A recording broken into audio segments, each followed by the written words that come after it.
Hey guys, Footy Focus Podcast, episode 19. So we're done with the home and away season and we're going to review week one of the finals. What did you get up to on the weekend without any footy?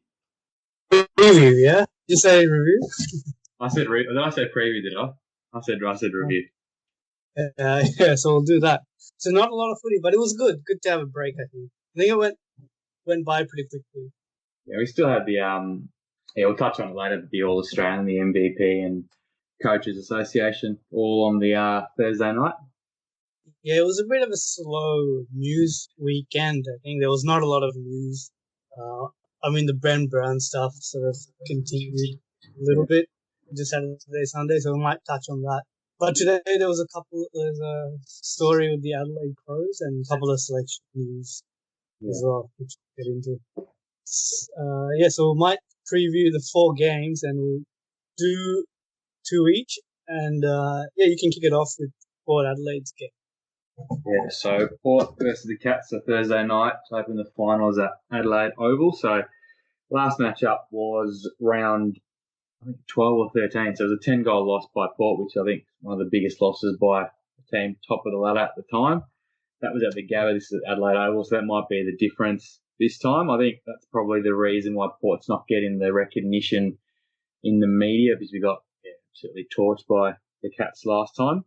The Hawkins is probably the big matchup this time around. He's probably the best individual game of the season. 6 goals, 7 contested marks, 12 score involvements, and 2 goal assists. So I'd expect Jonas to go to him from the first bounce. Torched Cleary last time, and probably 2 differences. Probably playing from behind. We tend to play from in front last time, and then just no one-on-one matchups. Get the tools supporting him down back, and have a third man up at the contest. You think he's unlikely to do that again, right? Like 6 goals and 7 contested marks. So I think that bodes well for you guys, if you can reduce his impact. But you'd expect someone else to bob up there, like Dangerfield or Gary Rowan. So you need to be mindful of those forwards. Yeah, exactly. Because and that was about to touch on that now. So obviously you got Danger and Ablett that can play up forward as well. Danger pretty much beat the Swans by himself in that last round. So I think that those 2 and Hawkins, just huge matchups. I'd probably send Cleary to Dangerfield and Houston versus Ablett, but there's no real matchup for Ablett as well. Like I think Ablett's probably got him overhead as well. So I'd want to see those matchups. I'd probably send Wines to Danger in the midfield. Danger was probably second best on 24 plus 3 goal assists last time. And Port, it's always the question with Port. Probably just need to hit up the 3 targets and not go to Dixon every time like we did last time. So Marshall, touch on the selection a bit later, but I think Todd Marshall's probably crucial in this and just take Lockie Henderson away from that matchup and not let him go up third up. And Blitzard as well. So they're probably the 3 that pretty much played on Dixon the whole match last time because we just targeted him every time. Did Tom Stewart play last time? Because he's playing, I think, isn't he? Yeah, so I'd probably think him or Hughes go to Robbie Gray. And again, that's a key matchup. Just Stewart's been All-Australian, I think, once or twice in the last he's a good season. Gray's probably the other match winner up forward for us. You think maybe O'Connor might go to one of the small forwards like Gray or Butters or Rosie? Maybe Butters or Rosie. I think he got exposed. I think last couple of weeks, but whether Rosie or Butters could expose him overhead or with pace, that's probably another question. Lycett and Ladders probably really need to dominate Stanley and Blitzars in the ruck and stoppage. I think that's probably a point of difference with Port. I'd expect Guthrie to go to Boak. I'd assign Rockcliffe to Selwood at the stoppages. And then Dersma to run with Meningol, who tore us apart last time as well. Butters and Rosie are probably the other key plays for us as well. They're probably finals players. I think Rosie had a big Sandford finals campaign the year before he got drafted. So, those 2 players, expect them to step up. I'm tipping Port by 8 points, but yeah, it's a heavily biased tip, and I wouldn't be surprised if the Cats did win.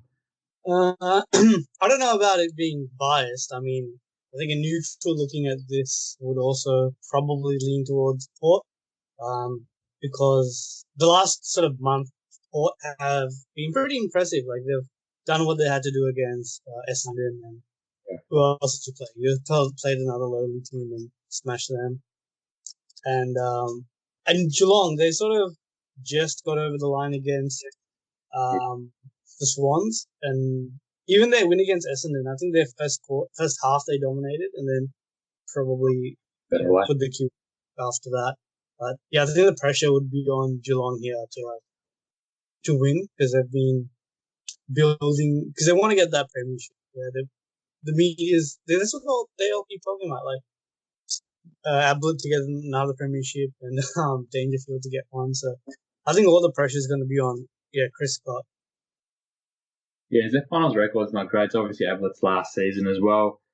Didn't touch on Stanley too, so they didn't trust him to take first ruck in the final last season. So I think the news today is he's coming back in. So you won't play Blitzar's first ruck. In terms of changes, that probably means Radigalia goes out. Jack Stephen might be lucky to play. I think Butters and Cleary will definitely come in for Woodcock and Bonner.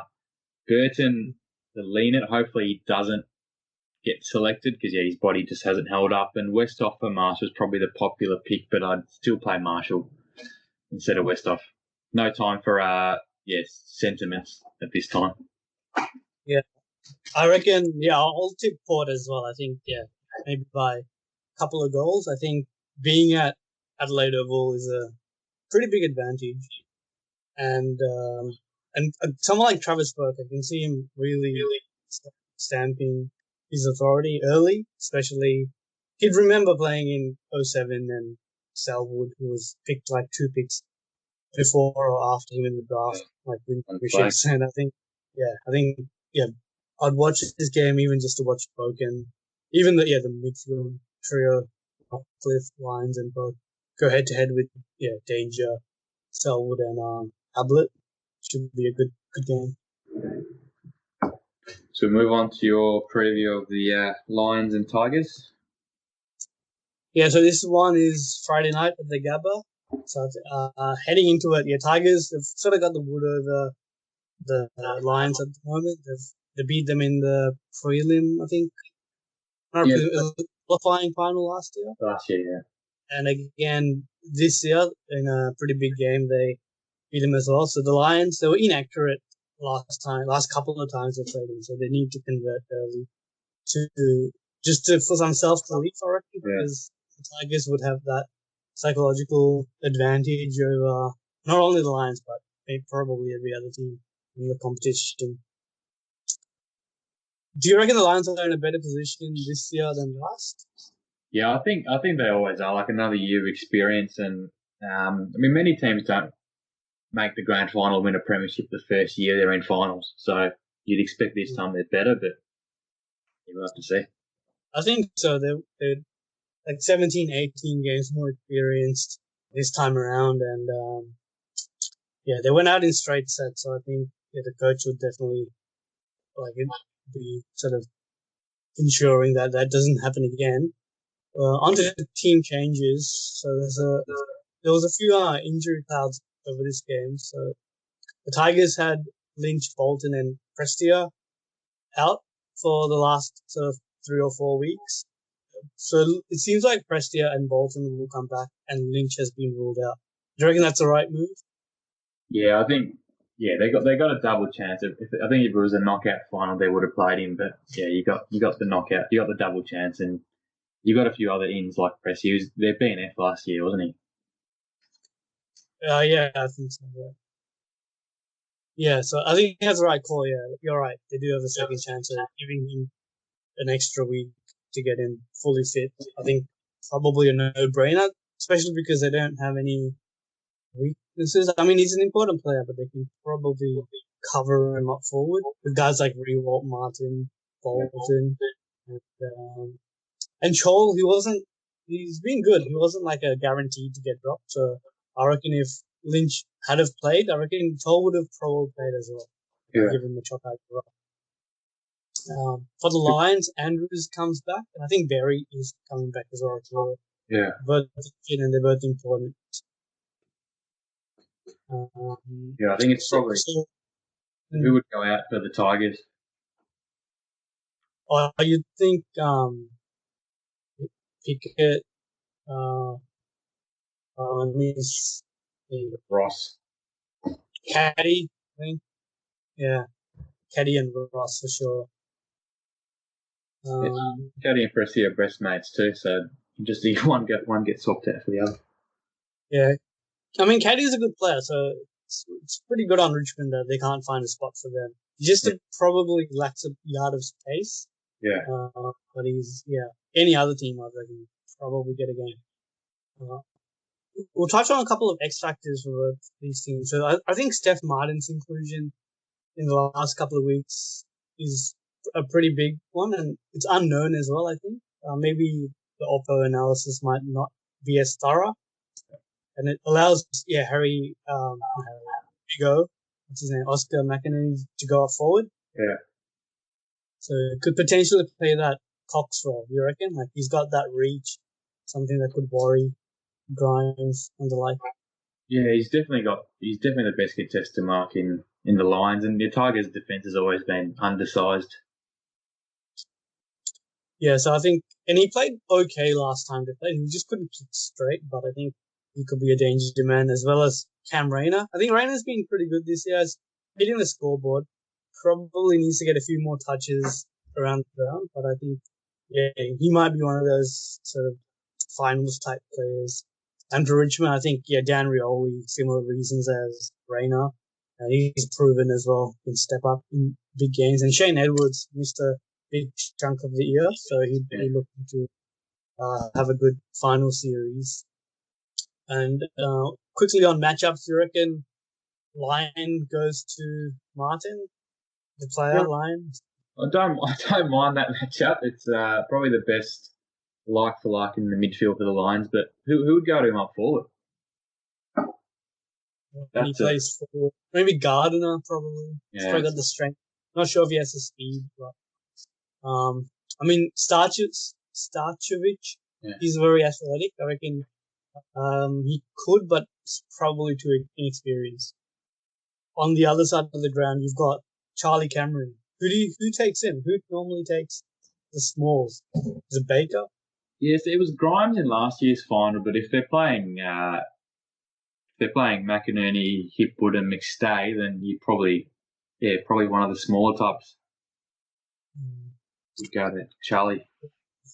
I'd like to see them throw Berry up forward a bit as well. Like their midfield's okay in terms of depth now. So Berry's a big player, so he can hit the scoreboard. But I think I could see the Lions getting up, but I think in the end the Tigers will be too professional. So I'm tipping them by 24 points. Do you have a tip?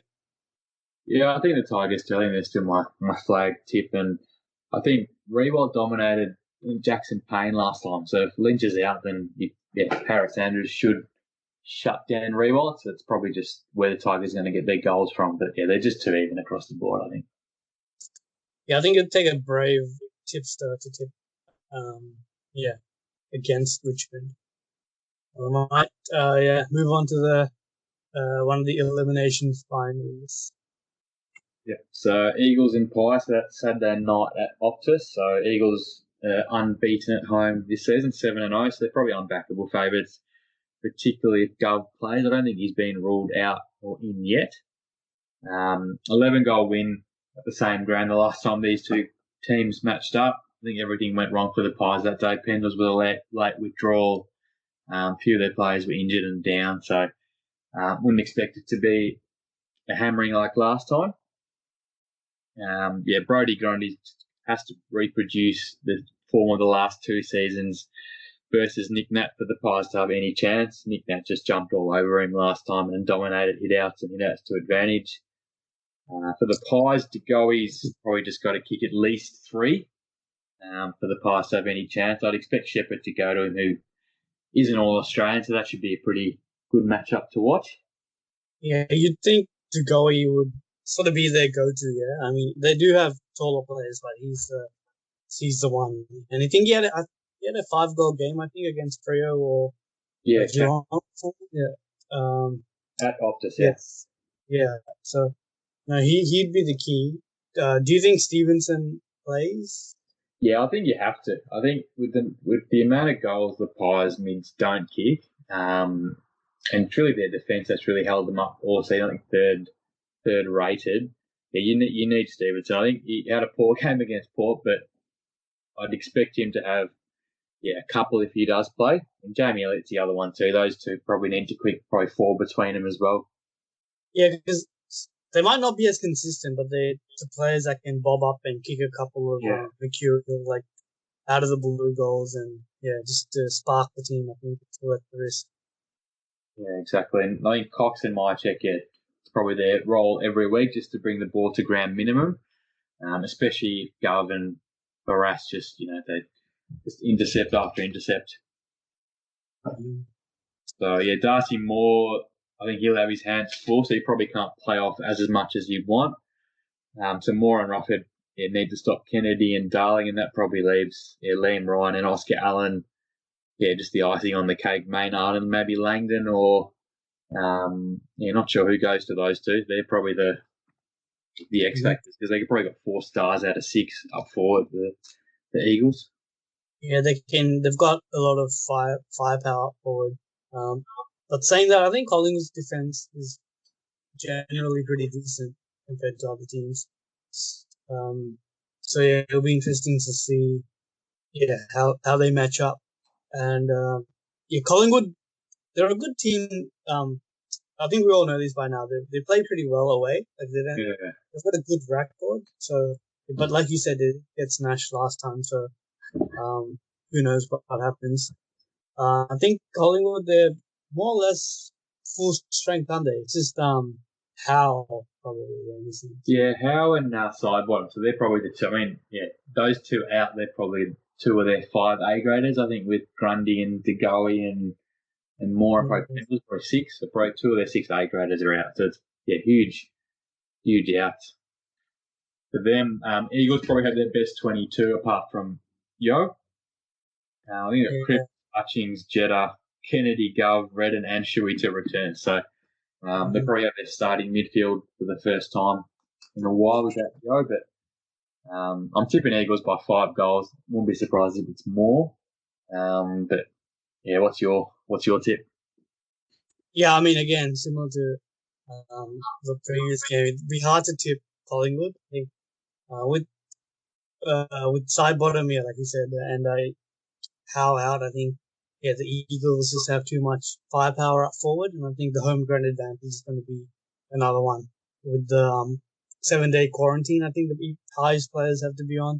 Might throw off their routine, but the Pies, they do play well when their backs are against the wall, right? So they could flick the switch and turn something on. And the Eagles can be a little bit shaky. Like, I reckon they're a good team, but they're not by any means like a guarantee. So they'll go in favourites, and I think I'd expect them to still win.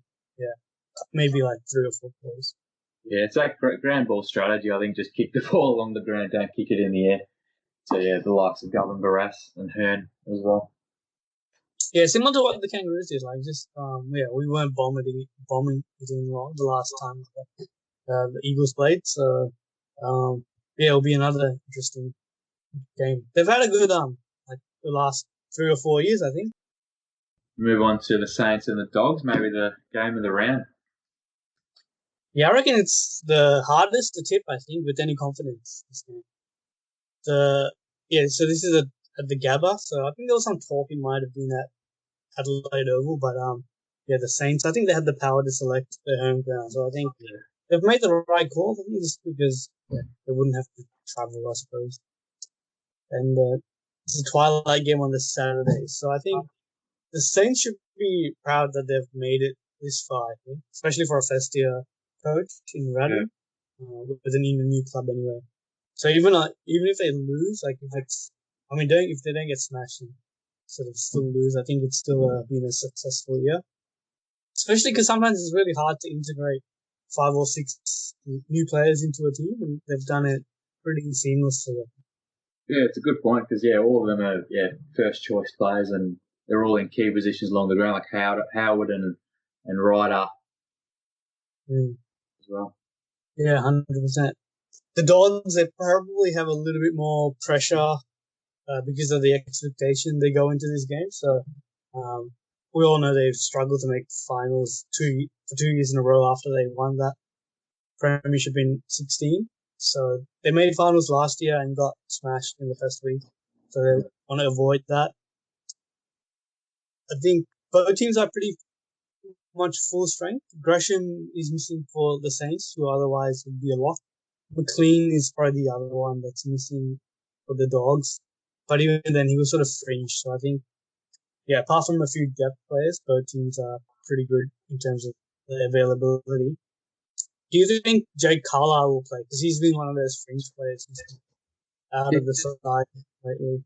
Yeah, it's an interesting one. I mean, Norton and Bruce aren't in the best of form, so whether you can get away with playing a smaller type on Bruce, probably won't take the chance. So I think he would play. How about you? Yeah, I think he would. I think it would be a good choice if he does play, just for some experience in that defense. They've got a very young defense, having looked at their team. They've got Wilkie, Patton, Caulfield, Long. Even Howard, I don't think, has played 50 games, right? So, Nah, he doesn't. yeah, so that's a very inexperienced team. So I know Carlisle doesn't have that much finals experience, but I think having a bigger body there would be beneficial. And I think it'd be a good matchup for Norton as well. He's got the size, he's got that reach. And then he can play maybe Howard on Bruce. The other end of the ground, I think Dogs defenders might be stretched in terms of height. King, Membry, Ryder, Marshall, if they go down there, that's a pretty tall forward line. So guys like, who do they have in defense? Keith, Cordy, Gardner. Ryan Gardner is an inexperienced defender, so maybe they can take advantage of that. Do you think the game would be won or lost in the midfield? They both have pretty strong on-ball divisions. Yeah, it's I think that's where both teams' strength. The Dog strength is clearly their midfield and the number of players they can roll through there. Mm-hmm. Yeah, so they've got Bont, McRae, Libba, Dunkley, Smith. They're all pretty offensive players.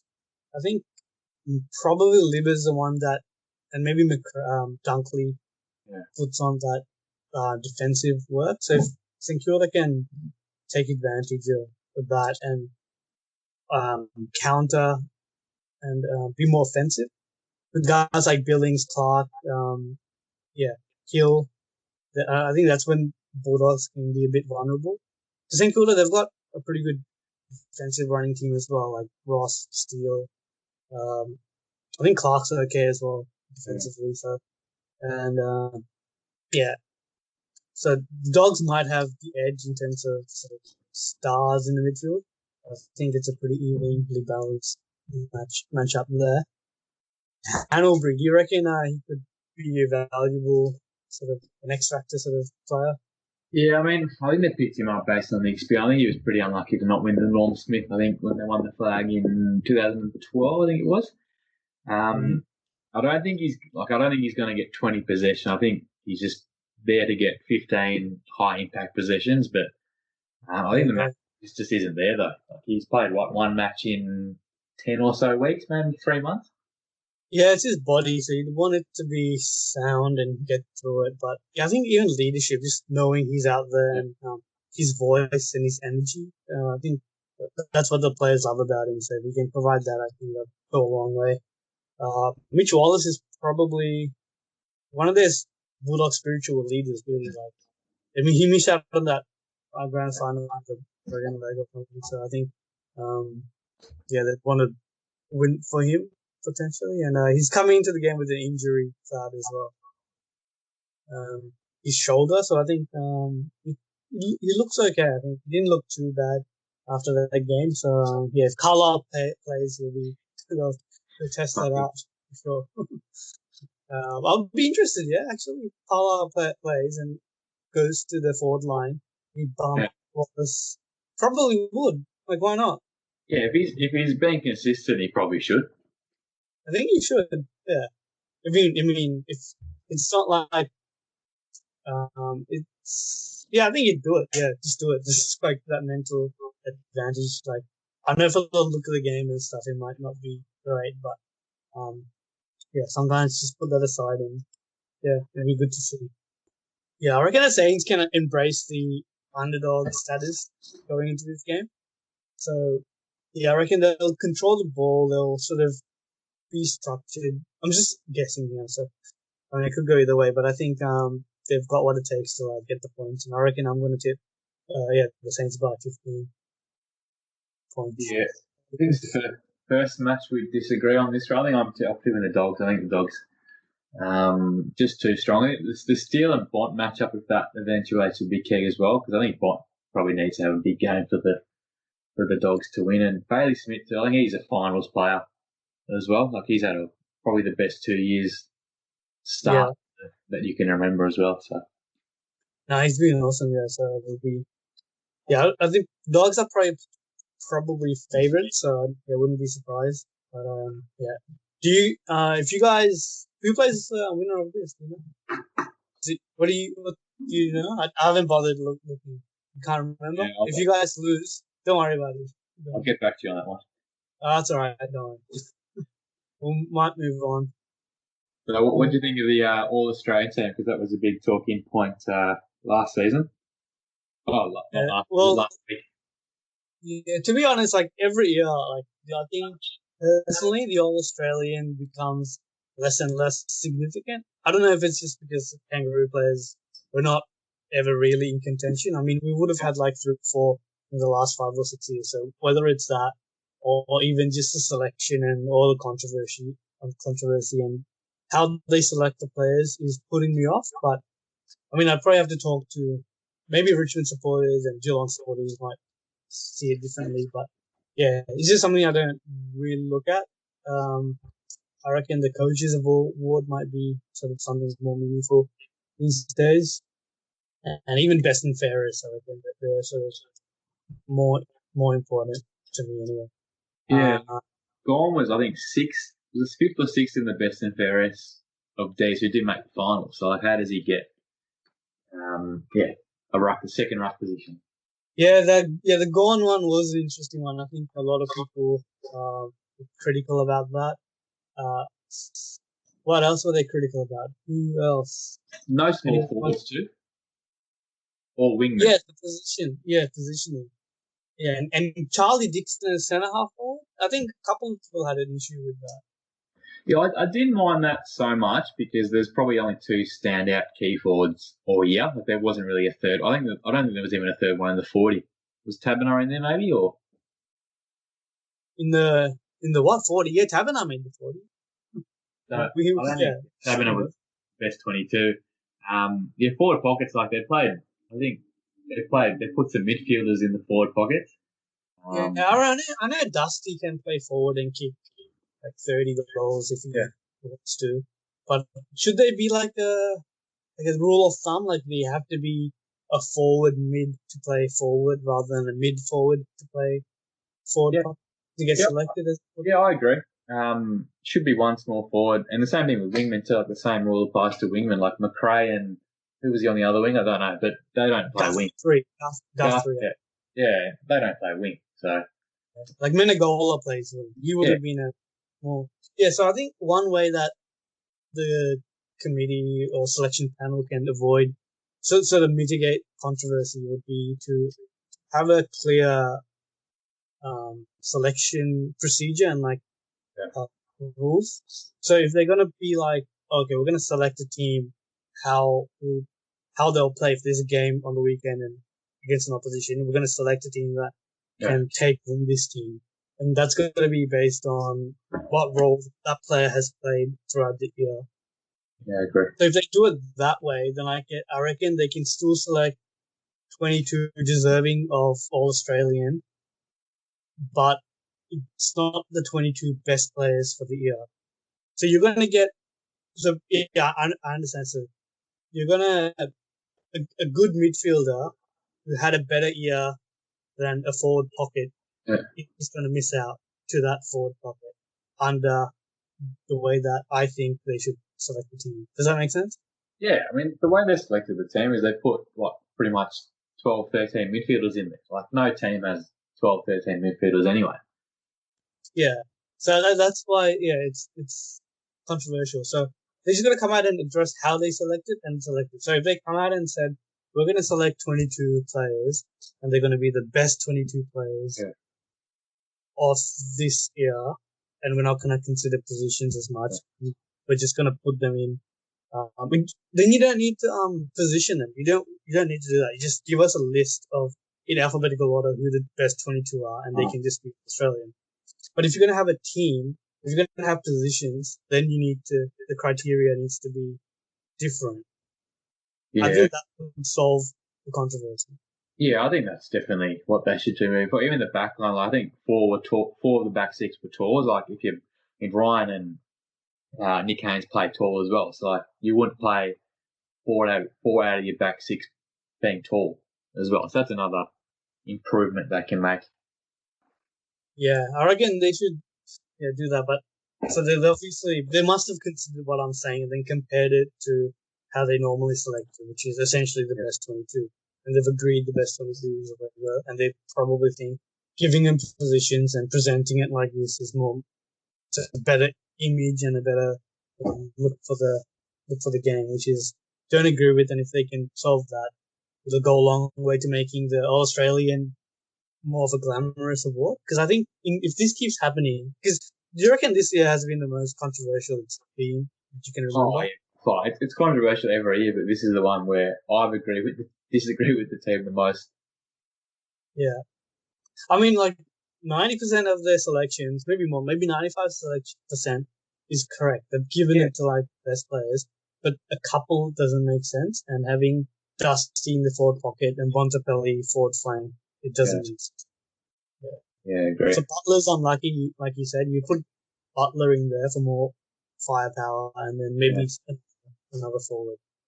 Do you reckon Papley's unlucky, or he deserves not to? Yeah, I think it was 7 goals in the last 9 weeks. That probably rules him out. I don't think you can play two small forwards in the All-Australian 22.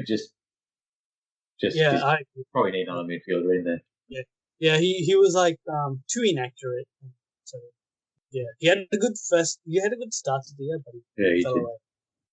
We might move on to Brad Crouch and Tyson Stengle's controversy.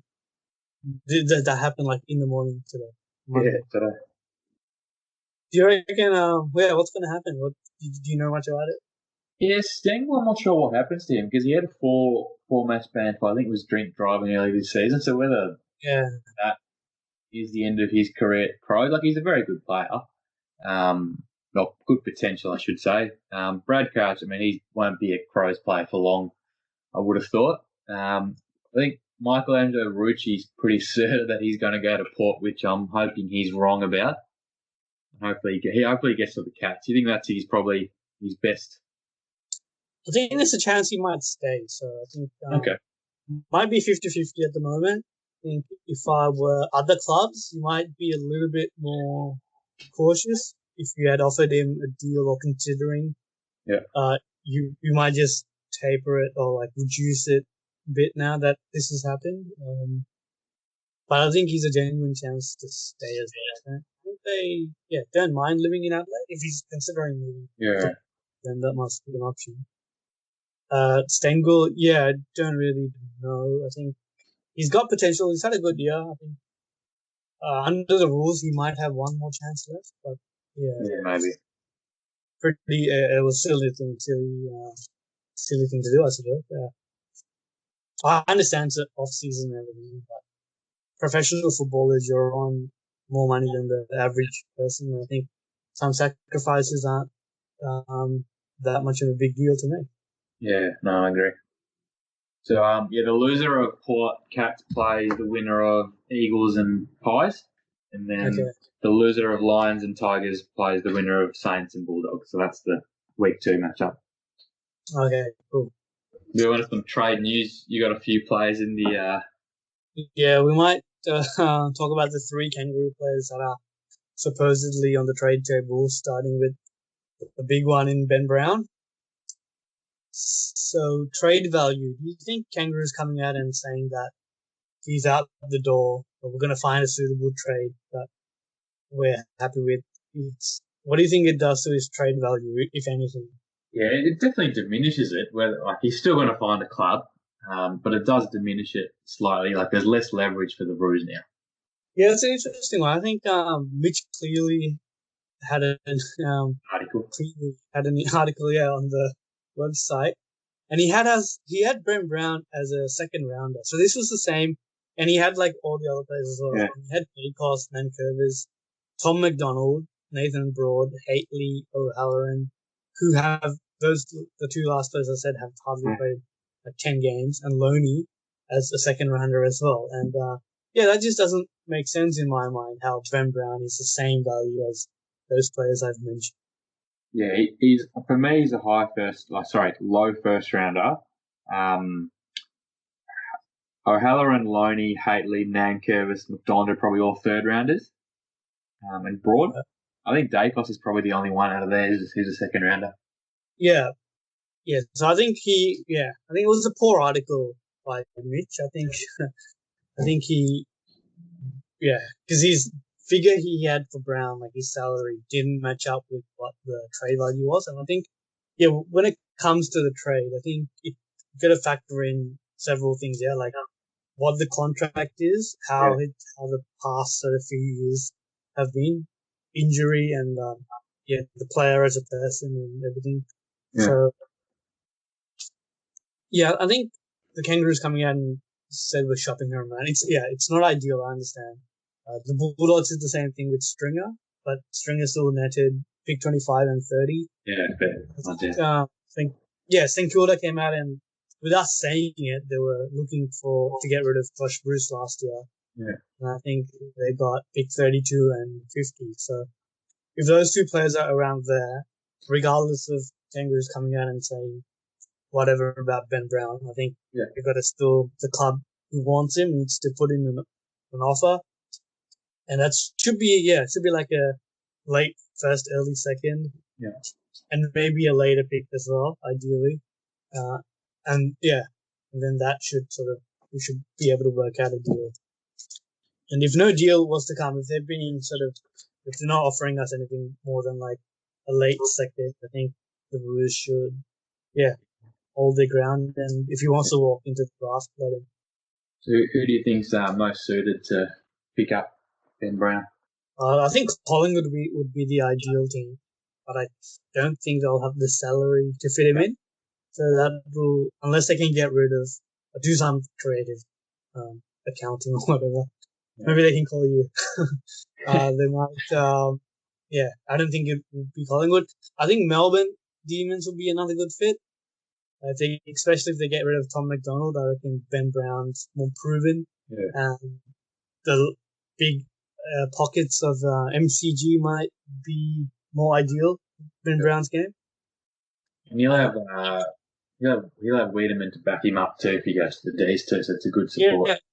Wiedemann and ground level, they've got like Spargo, Pickett at Ben Brown's feet. So I think that makes the most sense, especially if he wants to stay in Melbourne. Otherwise, he can go up to Brisbane. I think Brisbane are keen for Danaher, so if they miss out on Danaher, someone to help them. I think Gold Coast and St Kilda were interested. I wasn't too sure about those two teams. What do you think the rationale would be? I mean, the Saints already have 3 tours. They're playing either Ryder or Marshall up forward. I couldn't see the Saints picking on unless they let go of Ryder at the end of this year. Suns might be a good option too. They probably need a bit of experience, but he's probably just too old for their timeline, I think. Yeah, that makes sense. It's the Suns, and the conditions up there. If they play more night games, I don't think it's suited to have too many tolls up there. But I wouldn't mind him going to Queensland because I reckon those two teams have, we call it, draft picks and players that could facilitate a good trade. St Kilda, I'm not sure if they have the currency unless they want to put up a future first or the current first rounder, which I don't know if they'll do. But Yeah, if Melbourne want to package something up with Polec, because I know I've read they've been into Jared Polec. Do you think he would be a good fit for the D's? Yeah, I think so. I think Langman's worked on one wing, but yeah, Tomlinson hasn't on the other. So they do need a bit of pace. And I think they have some dollars freed up now because I think Bruce has said he wants to go. So they've probably got a bit of, and if they get let go of McDonald as well, yeah, they'll have some cap space. Yeah, I think depending on how much of Polec's contract we can pay as well, I think if we can get a sort of second rounder for him, I think that's something I'd definitely consider. If he does move, would he become the first four-club player since like Martin Pike? I think Martin Pike might have. Yeah, I think Pike was the last one. I think Kickett was the one before him. Who did he start off? Us, you guys, and Melbourne. Did he play for another team? Yeah, no, it's Brisbane. So Brisbane. Pickett, did he start off in Brisbane? Oh, no, you mean Pickett, yeah. I think it was Freo, Essendon. Oh, okay. I don't remember the other team, but there was four. I think there was four in there. Sydney. And another team. Okay. I think it was a bit common back in the early 90s. And it might end on Higgins. Do you think Cats should go after Higgins? Yeah, I think the Cats either get Higgins or Crouch. Like with Ablett going, they'll pick up a big fish, I think. Yeah, Higgins has probably got maybe two more years at least, I think. He's formed. Yeah, I think he's been pretty durable since he came over. And I think, if they want to offer him another deal on top of next year's, because he's contracted for next year, but I think he wants another one. If we used to go to the Cats, ideally I'd want to upgrade our pick 25 to the 16 or 17, which will become like 21 after the compos and academy bids anyway. Yeah. But they might offer us only their pick 33, which becomes close to 40 potentially.